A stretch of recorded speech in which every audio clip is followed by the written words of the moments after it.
The Prophet Muhammad sallallahu alaihi wasallam said, "Kullu ma'rufin sadaqah." He said, every ma'ruf, he said, is sadaqah. I'll not translate ma'ruf for a second because it's a really interesting word that happens all the time in the Quran and all the time in the Sunnah. And it literally means something that is known. And it often means, contextually, something that is understood culturally or by custom, right?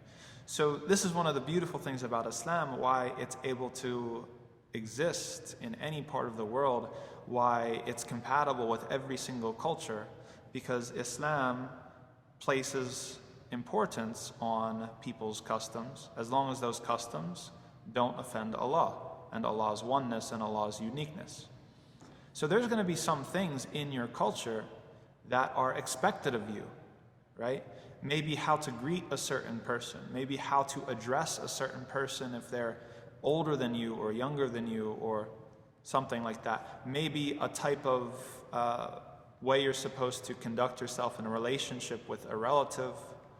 There's all these sorts of things that we have that are part of custom, right? Even things like, who's responsible for cleaning the street or for picking up, or etc., etc. So the Prophet Muhammad ﷺ said that every sort of known thing like this is charity, right? Something that people expect of you, right? I'll give you a small example from my culture or my part of the world.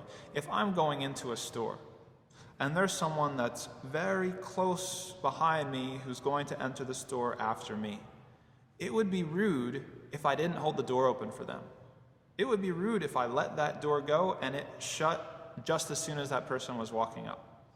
And so the polite thing to do in my culture, in my part of the world, is to hold that door open so that the other person can go in first. Or at the very least, to hold the door open from the inside so that person then doesn't have to completely open the door all by themselves.